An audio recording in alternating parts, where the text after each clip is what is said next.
noite, bem-vindos. Olha, acho que mais do que política é uma questão, assim, existencial. Os que têm mais tempo pela frente são os que mais pressa têm, os jovens. Falar em médio prazo com a rapaziada pode soar como ofensa reacionária. E a beleza e sofisticação do pensamento de longo prazo?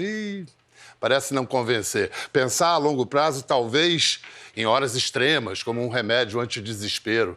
Seria extrema a hora?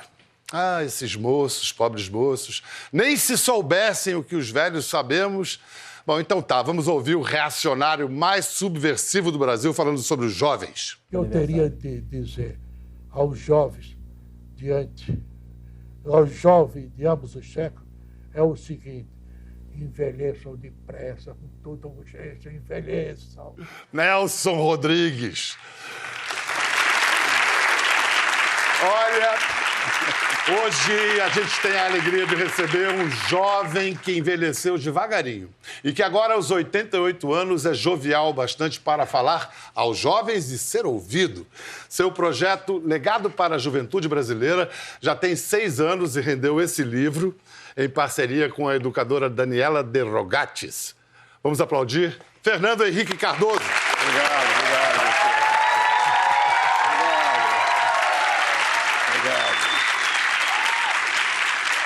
Ó, tô falando, a plateia jovem e a favor.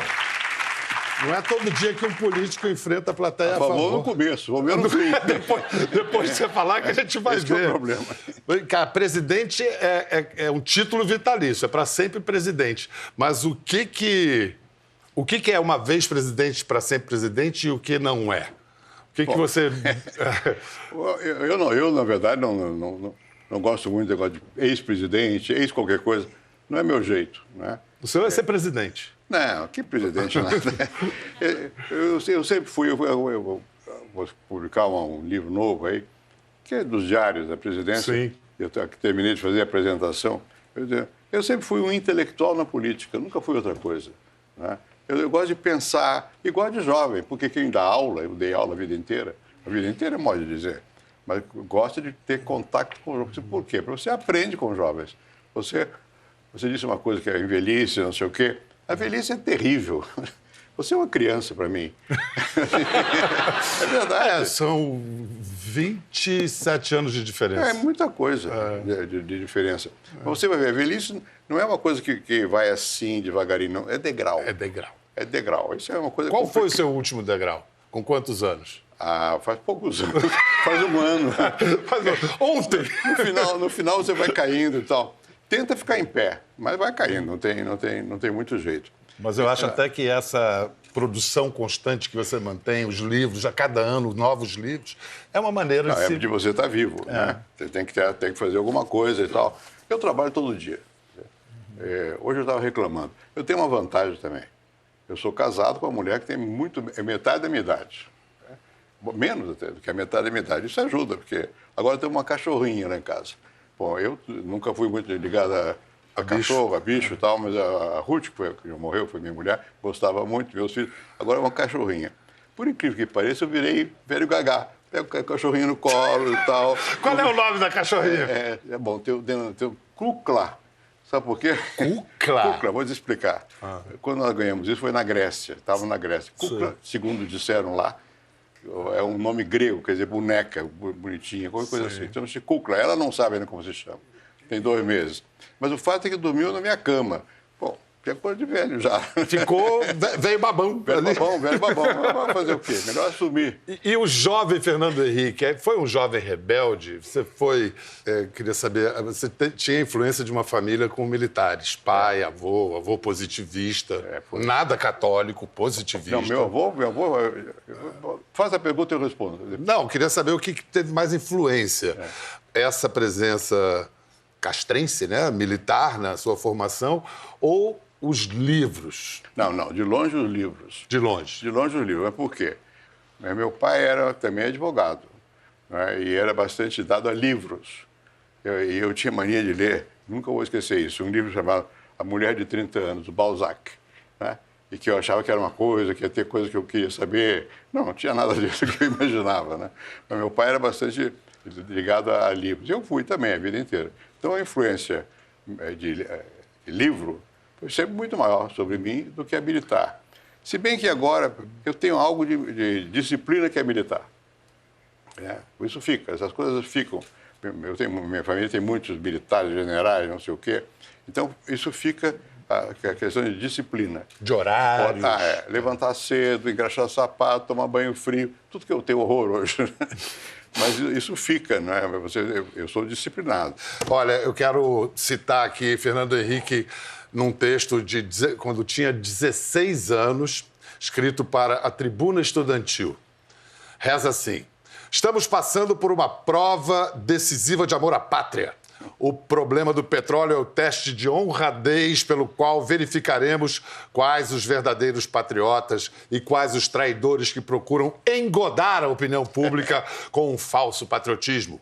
Urge que ludibriemos os trusts norte-americanos que querem dominar o nosso ouro negro. O petróleo deve ser monopólio do Estado. O Brasil ainda é dos brasileiros e nós, a mocidade estudantil, lutaremos para que assim continue. Esse jovem, 50 anos depois, quebrou o monopólio estatal como presidente da República. Exatos 50 anos depois.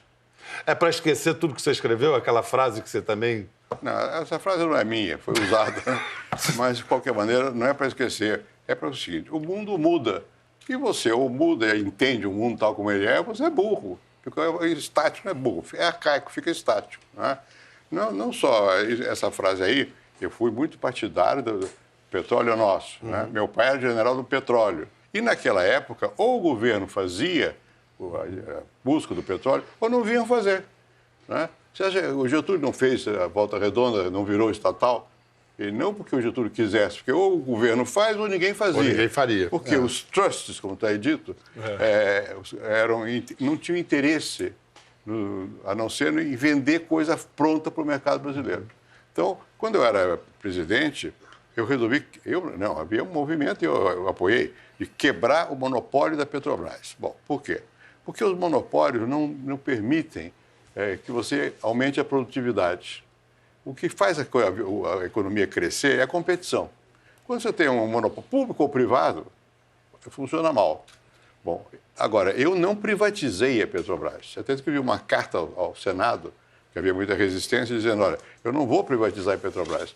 Quer dizer, o governo tem o controle de 50% mais um, tem mais até, da Petrobras. Mas a Petrobras tem que sofrer a competição de outras empresas para poder progredir. Hoje você é a favor da privatização da Petrobras? Não. Eu acho que nós fizemos...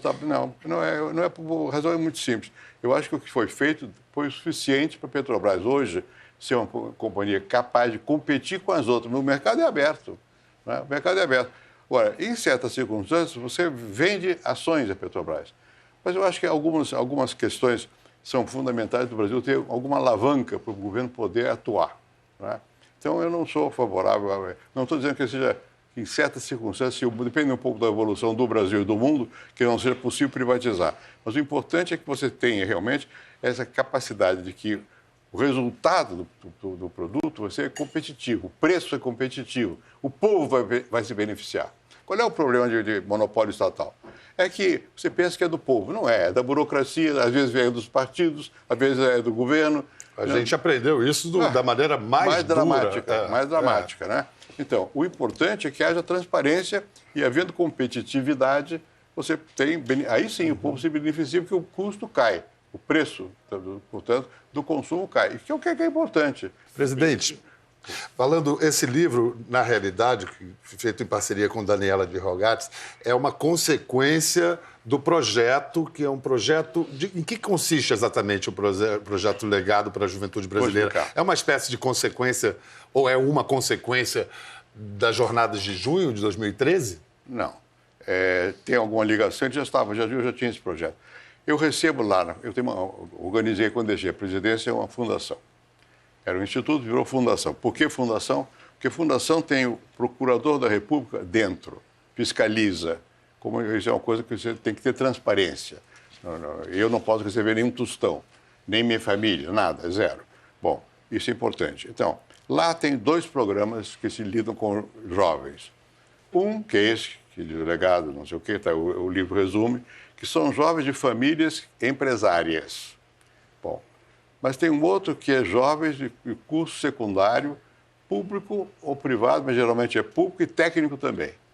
Bom, eu já recebi não sei quantos, mas milhares, 8 mil, 9 mil jovens em grupos. No começo ele chegava, eu fazia uma exposição. Agora não faço exposição nenhuma. O que vocês querem saber? Levanta, fala e tal. Conversa. Conversa. Só não pode ter uma coisa, política partidária. O objetivo não é esse. É discutir temas nacionais e tal. E tem um outro grupo, que é esse que deu esse livro aí, que a Daniela Rogatis organiza, que é grupo de pessoas que são ligadas a famílias que têm empresas. Bom, portanto, são ricos. Agora, ou devem ser, não sei. Agora, lá, mesma coisa. Aí está resumido tudo o que eu digo lá. Bem, agora, é curioso ver quando eles perguntam. As perguntas são iguais. São? São, mais ou menos a mesma coisa. A angústia, qual é a angústia de quem chega a uma certa idade, é jovem ainda e tal? Vou ter emprego? Não vou ter emprego? Como é que eu vivo? Né? Essa é a angústia fundamental. E o Brasil, para que lado vai? Esse tipo de questão. É curioso como isso perpassa. Independentemente de classe, origem. Mas esses jovens desse livro, digamos, jovens de uma elite. Estão preocupados com o quê? Primeiro, são jovens que vão atuar mais no mercado do que no Estado. Mas é curioso que eles começam a ter um sentimento de responsabilidade social. Né? Não sei desde quando tem isso, mas agora tem. Mesmo sem ingressar na vida pública. Você falou em 2013. Em 2013, quando houve um comício aqui, os jovens daquela época que estavam lá, foram ao comício. E foram temerosos, porque nunca tinha ido a comício, não sei o quê e tal. Mas foram ao comício, por conta deles, eu não tenho nada com isso. Bom, então começa a ver, há momentos em que a sociedade se abre para a vida política. Aconteceu comigo isso. Em um certo momento, a vida política entra na faculdade. Eu era aluno ainda, ou jovem assistente, não me lembro. Bem, então há momentos que acontece isso. Quando houve 2013, foi um desses momentos. Escuta, você disse que eu sou jovem aos meus 61 anos. Então, um sujeito de 46 anos é o quê? Uma criança? Uma criança? Ué. Mesmo que seja avô? Mesmo que seja senador? Não. A minha mulher tem 44. Não, nem isso. Já vai brigar comigo. Aumentou a idade dela. Eu aumentei a idade dela. Né? Não. Mas quando eu fui senador, eu já era mais velho que isso. Então, Mas olha aqui, eu era professor da USP quando eu tinha 21 anos. Então... Aí... Então, pronto. I rest my case. Eu não discuto mais. Mas você já era, como é que chama, comentarista aqui de televisão, quando tinha? Devia ter usar fraldas. Então, coisa assim, olha aí. Usa até hoje. Né? Então vamos chamar um sujeito que tem 46 anos, já é avô, senador. Senador quer dizer sênior, né? A origem da palavra, homem velho. E ele representa o partido Rede, o estado do Amapá, líder da oposição no Senado. Recebam Randolph Rodrigues.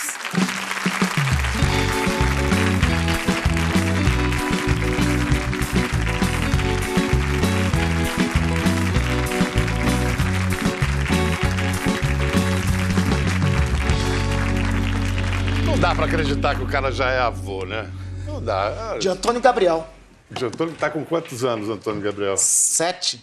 Caramba, já é avô um tempão, inclusive. Porque eu tenho uma tradição na família, presidente Bial, de começar cedo. Com que eu comecei muito cedo. Eu me tornei pai com 21 anos. Devia ser proibido.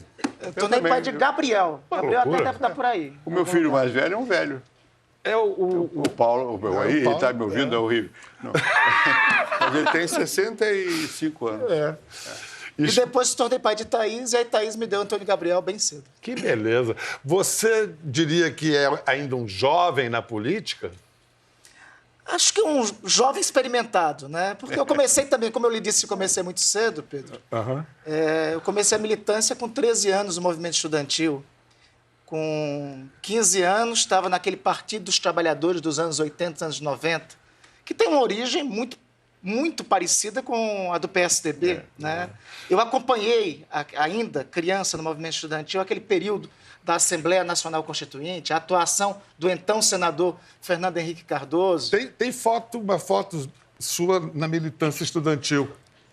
Eles arranjaram fotos Que idade você incríveis, tinha né? aí?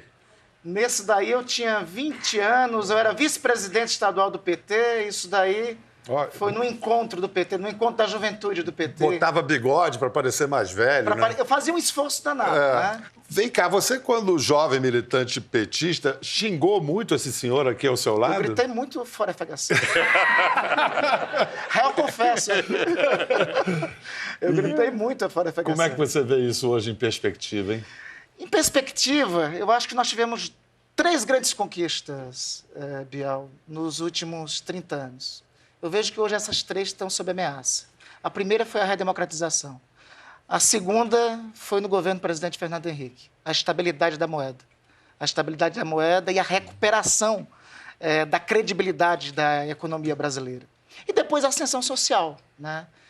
Eu, hoje, vendo a atualidade e vendo que essas 3 conquistas estão sob muita ameaça pela conjuntura que nós estamos vivendo, eu acho que nós poderíamos ter tido uma grande oportunidade se os 2 grandes partidos sociais-democratas do Brasil, o PSDB e o PT, tivessem encontrado uma concertação nesse meio termo. Não foi por falta de esforço meu. Eu sei disso, eu sei disso. O PT e o PSDB são, então, assim, os irmãos Karamazov da política brasileira? Ou coisa pior, Caim e Abel, coisa assim? Aí, cada um define o Caim e Abel à vontade. Eu acho que o Caim foi quem queria que os dois se unissem, ou o Abel foi quem queria que os dois se unissem. Eu acho que nós poderíamos, se tivéssemos construído uma concertação, que eu acho que em momentos diferentes, por circunstâncias diferentes não foi possível, seria possível superar o fisiologismo da política brasileira, que acabou levando depois a experiência petista para a triste experiência do Mensalão e dos escândalos de corrupção. E você para fora do PT para o PSOL e do PSOL agora para a Rede. Você é do Amapá, Amazônia Legal. Qual é a sua avaliação, rapidamente, de Ricardo Salles, ministro do Meio Ambiente? É a maior tragédia que já passou pelo Ministério do Meio Ambiente. Não é à toa que todos os ministros do Meio Ambiente, de todos os governos, desde o governo do presidente Fernando Henrique, emitiram uma carta recentemente falando dos retrocessos da governança ambiental no Brasil, né? E é por isso que, inclusive, protocolamos. Fico feliz de saber que ontem o ministro Fachin despachou para a Procuradoria-Geral da República e pediu 10 dias à Procuradoria-Geral da República se manifestar o pedido de impeachment. É o primeiro pedido de impeachment da história republicana de um ministro de Estado, junto ao Supremo Tribunal Federal. E o fizemos porque a governança ambiental construída nos últimos anos foi uma conquista da sociedade brasileira. Nós éramos um pária ambiental até ali 1988, com a morte, com o assassinato de Chico Mendes. Começamos a reconquistar credibilidade internacional a partir de 92, em governos diferentes, com a Eco 92 sendo realizada, passando depois pelo governo do presidente Fernando Henrique, tendo, eu acho que, um momento triunfal durante o governo Lula, na gestão da ministra Marina Silva, no Ministério do Meio Ambiente, quando os países de todo mundo resolveram convencionar o seguinte: olha, aliás, os países de todo mundo não, a Noruega, os países ricos, a Noruega e a Alemanha, disseram: olha, vamos dar nossa contribuição à preservação da Amazônia. Então vamos constituir o Fundo Amazônia. O Fundo Amazônia não tem nada de ameaça à soberania internacional, é uma concertação a partir de um diagnóstico. O aquecimento global levará ao fim das espécies, inclusive da nossa. Tudo isso e o respeito internacional foi colocado em xeque agora por esses 6 meses de Jair Bolsonaro e Ricardo Salles. Fernando Henrique, há exagero na reação internacional ao que está acontecendo na Amazônia? Não acho que há exagero, não. Há preocupação. Nem sempre eles estão bem informados nos detalhes, mas quanto à tendência geral, é verdade. A retórica do governo atual é uma retórica de como se não houvesse aquecimento global possível, a questão dos indígenas não deve ser considerada, que a Amazônia não preocupa. Ao contrário, eu conheço razoavelmente a sua região. Escrevi um livro sobre a Amazônia há muitos anos, quando houve a tentativa estimulada pelos governos militares de ocupação da Amazônia. Bom, e eu fui lá, havia destruição da floresta, não sei o que e tal. Me choquei bastante com o que vi. Bom, mas além disso, é real que você tem que prestar atenção no que está acontecendo. Não é o governo atual que seja responsável, vem de longe, né? Perfeitamente. Vem de longe. Agora, o governo atual é responsável pela retórica, por não prestar atenção ao problema que é verdadeiro. Ah, mas os outros são... Claro, nós abrimos brecha para que interesses que são realmente de outra natureza, são comerciais, usassem esse pretexto para trazer dificuldade para acordos do Brasil com a União Europeia, etc, etc. Então, eu não acho que não se deva prestar atenção a esse aspecto da exploração que existe da questão ambiental também do outro lado. Mas ela é real, você precisa prestar atenção. No plano mais geral, como é que você tem avaliado o papel da oposição ao governo atual? Eu vejo o seguinte, a imprensa, que na verdade a mídia em geral, né, que realmente nas sociedades ocidentais tem um papel muito importante, porque forma opinião, é muito contrária a tudo que está acontecendo, né? Eu vejo que a mídia tem mostrado muitos equívocos do governo. Eu acho que o principal dos quais é não entender que o mundo é outro. Nós não estamos mais na Guerra Fria. O governo dá a impressão que você tem um perigo comunista por todo lado. Você nem se fale. Eu já sou antigo. Enfim, mas tudo isso é ilusório, não é verdadeiro, não corresponde. Os interesses são de outra natureza. O mundo está mudando muito e muito rapidamente. Eu perguntei como você avaliava a oposição. O que você está dizendo, então, é que a oposição está sendo feita mais pela imprensa do que pela oposição? O que eu estou dizendo é isso. Eu sei que a oposição existe, faz oposição, mas também eu sei também, por experiência vivida, que não é sempre que a oposição pode se manifestar. Há momentos. Esse momento ainda, eu acho que é importante que a mídia esclareça os fatos, mostre elementos para que a oposição possa falar alguma coisa que tenha realmente reflexo na vida, explicite o que está acontecendo. A parte isso, que às vezes é uma certa exagero, sublinho demais o caso, na verdade a mídia está dizendo as coisas estão como estão ocorrendo. E hoje é uma diferença, é que todo mundo faz parte da opinião pública. Eu vejo a internet, e na internet diz o que quer, meio desorganizadamente, né? Vamos falar, então, de mais de atualidade. Senador Randolfo, como é que anda a sua relação com o presidente Jair Messias Bolsonaro? Espera aí, antes de responder, vamos lembrar o momento em que vocês se encontraram em 2013. Que moral dele que eu não vou entrar no quartel do Exército! Que moral tem ele para falar que eu não entro no quartel do Exército! Que moral vocês têm! Você é problema, você não tem moral, que moral!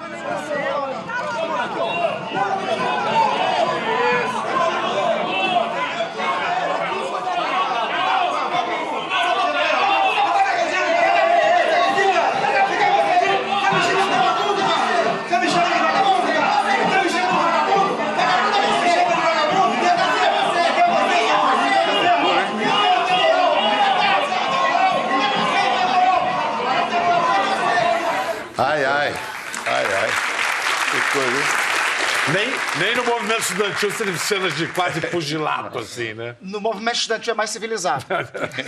Como é que está hoje a sua relação com o presidente Não, já Bolsonaro? tivemos um outro encontro, pelo menos foi em paz, não teve cenas desse tipo, né? Outro encontro na inauguração do aeroporto internacional de Macapá. Isso aí foi um episódio... Jair Bolsonaro é Jair Bolsonaro. Ele não tem o que mudar dele, né?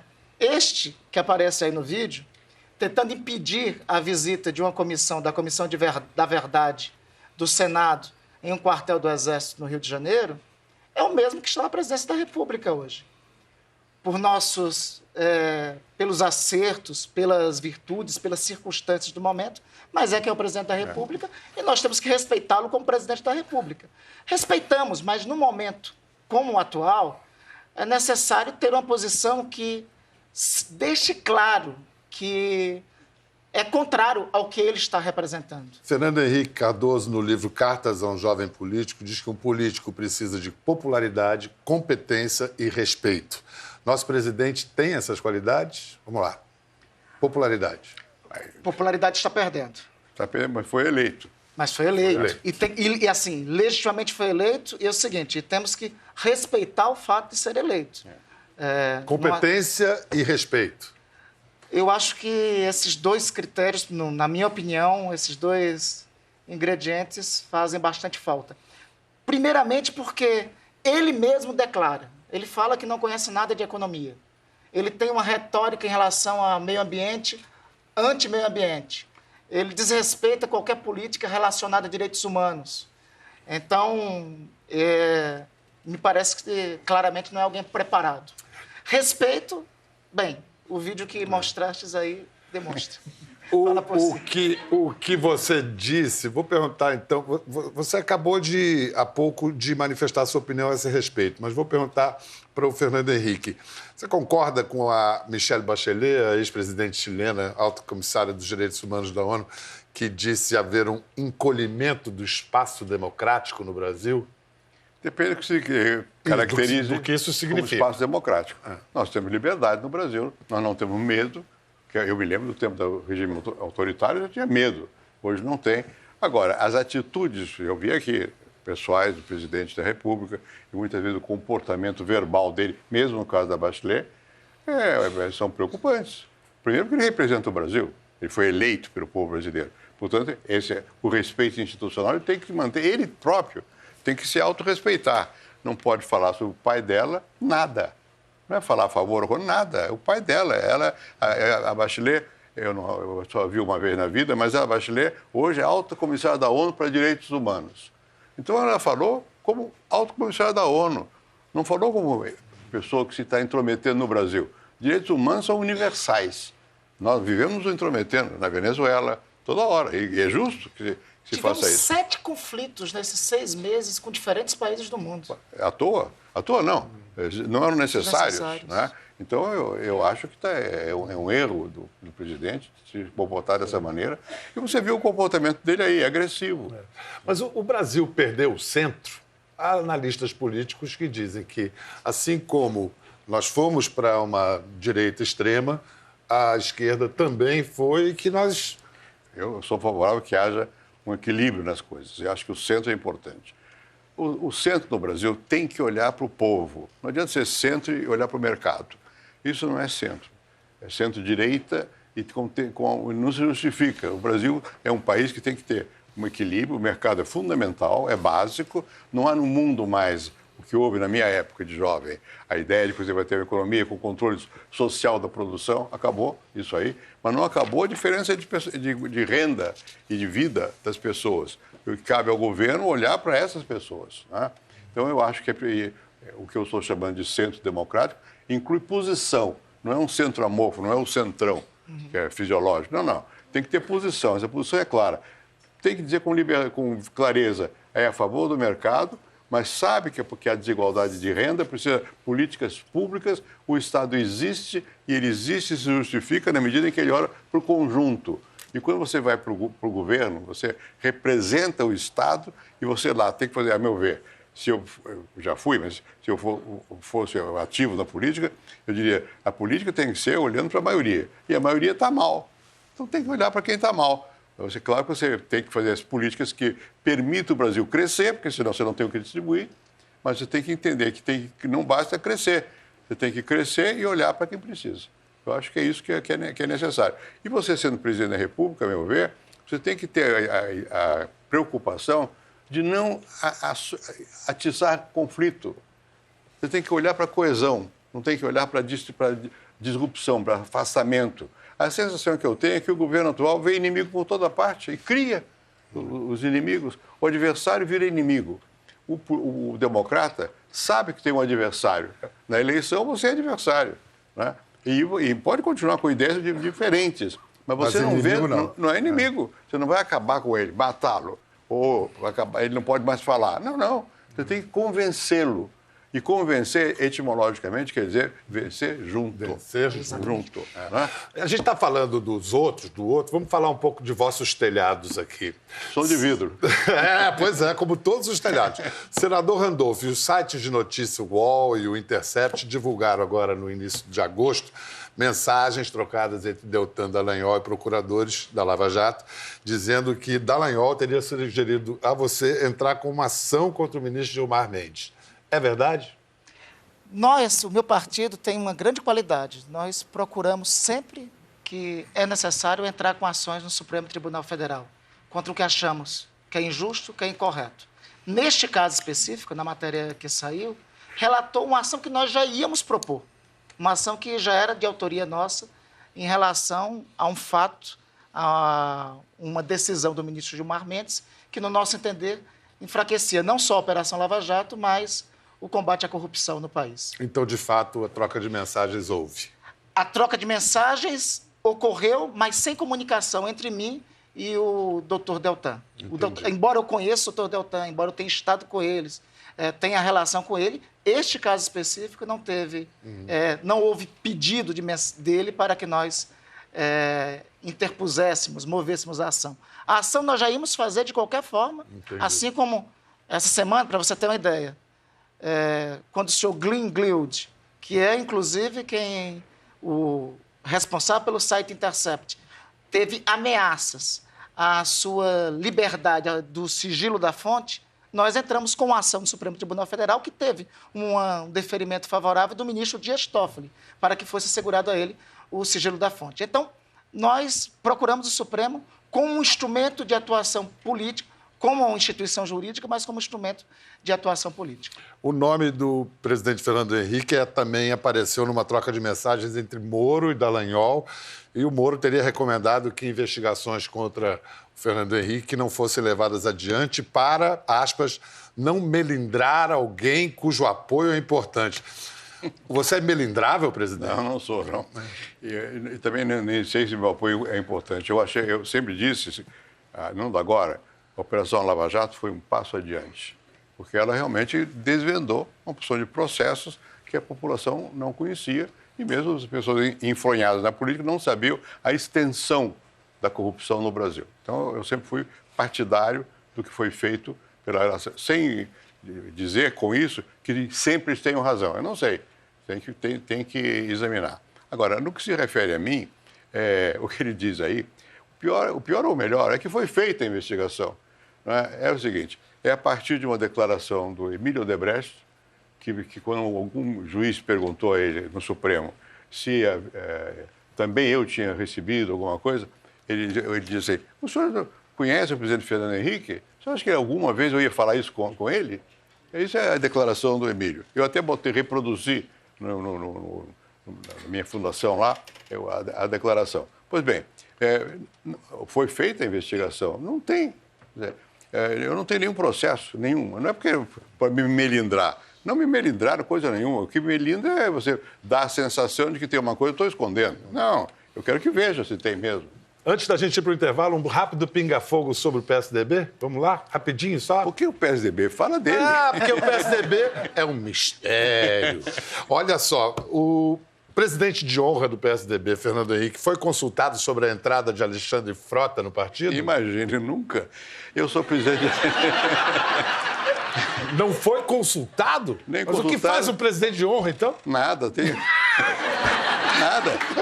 Tem um título. Eu quero jogar fora o título. Eu sou doutor honoris causa por mais de 30 faculdades. O que eu faço? Nada. Mas Alexandre Frota no PSDB é um avanço ou um retrocesso? É um retrocesso, o meu modo de entender. Um retrocesso. Eu não daria esse passo nunca. Eu não conheço Alexandre Frota e não sou homem de preconceitos.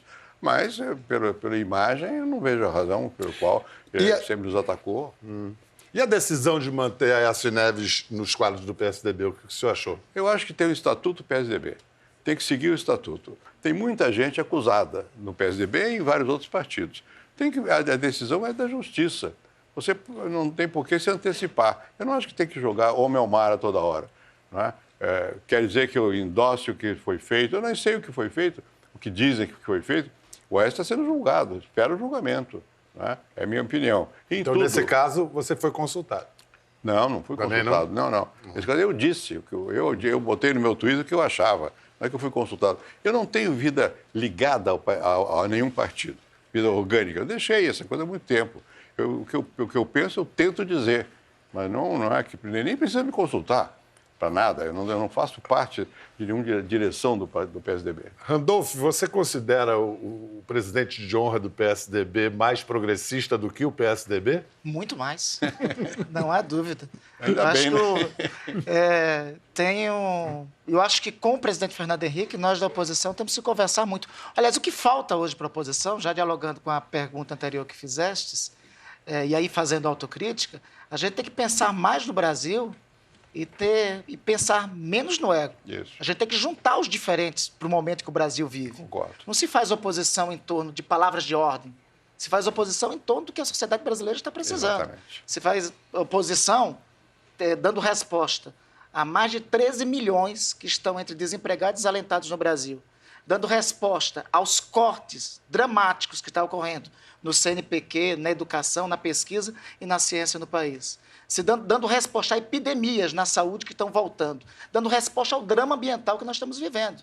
Às vezes estão querendo fazer oposição, alguns setores, não todos, mas estão querendo fazer oposição baseada em palavra de ordem. Não acho que é um caminho. Eu acho que a gente tem que ter a oposição no Brasil hoje tem que ter a generosidade de construção de um campo amplo que reúna todos os democratas. Mas hoje, para este mero leitor de jornal aqui, isso parece distante.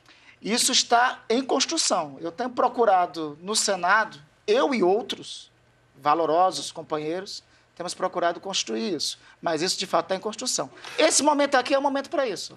Está aqui ao lado do presidente Fernando Henrique.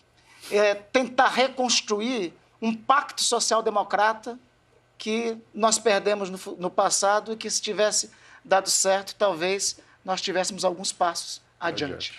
E se a liberal-democracia, que se clamava como tal, se demonstrasse no poder, mas não tem se demonstrado como tal. Mas, enfim, a minha opinião não importa. Importa saber de vocês. Vocês acham que o Sérgio Moro deveria se demitir? Não respondam agora, respondo depois de um rápido intervalo. A gente volta em instante.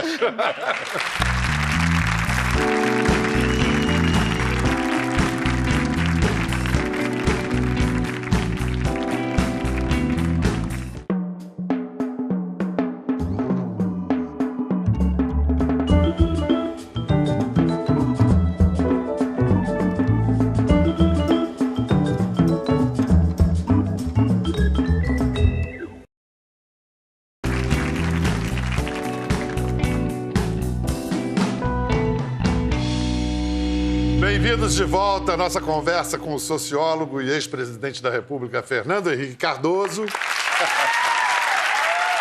o senador pela Rede do Amapá, Randolfo Rodrigues. Então, quem vai responder primeiro? Sérgio Moro está desmoralizado como ministro da Justiça? Deveria se demitir? Eu acho que ele não deveria nem ter assumido.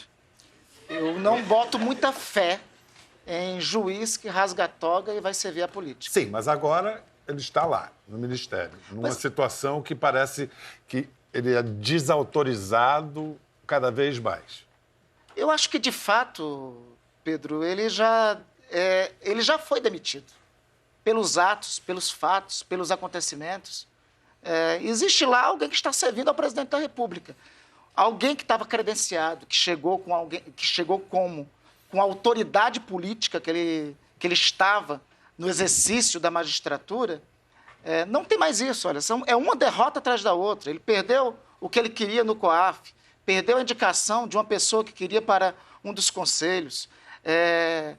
Várias vezes foi desautorizado pela Polícia Federal, pelo presidente da República em relação à autonomia da Polícia Federal.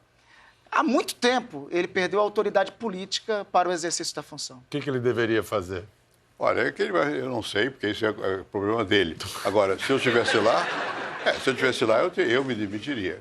Primeiro, eu concordo com o Randolfo no seguinte: foi um erro dele aceitar. Não, qualquer ministério, que fosse eu presidente, seria erro também. Porque ele é juiz e um juiz que mostrou ser independente. Agora, um juiz não por isso está qualificado para o exercício de uma função política. Eu tenho a impressão que o ministro Moro não tem as características de um chefe político, de um líder político, né? Tem características de um juiz. Então, ele está meio incômodo, me dá a sensação. E a prática política está o maltratando, né? Bastante. Bom, eu acho que ele podia, com legitimidade, aspirar a ser ministro do Supremo Tribunal Federal. Está mais longe agora do que estava quando ele estava antes, né? Então, eu acho que ele... Acredito que ele tenha aceito por motivos explicáveis, que seguiu a mano política, né, para evitar que houvesse alguém capaz de sufocar a Lava Jato. Acho que ele teve esse impulso, mas ele chegou lá e viu que é coisa diferente. Então, ele tem que agir de acordo com as circunstâncias. Cabe a ele tomar essa decisão. Se estivesse eu lá, eu já estaria fora. Queria agradecer muito a sua presença, senadora, a sua também, presidente. Uma última pergunta, quer dizer, eu queria, para encerrar, uma frase, um pensamento bem resumido de cada um. para os jovens brasileiros que, afinal, foram o tema dessa nossa reunião hoje. Alguma coisa para dizer para eles antes que eles envelheçam? Posso citar Gramsci? Opa! Pessimismo da razão, otimismo da vontade. Eu não conheço Gramsci. Mas deixa eu... Não seja modesto, presidente, não seja modesto. Nunca fui. Sempre me acuso do contrário. Não, mas o que eu acho? Eu acho que é preciso continuar acreditando em si mesmo, acreditando no Brasil. Isso é fundamental. Eu acho que o jovem tem que ter esperança. E sem esperança, a razão sozinha não faz nada. Precisa acreditar também. Muito obrigado, Fernando Henrique. Até a próxima!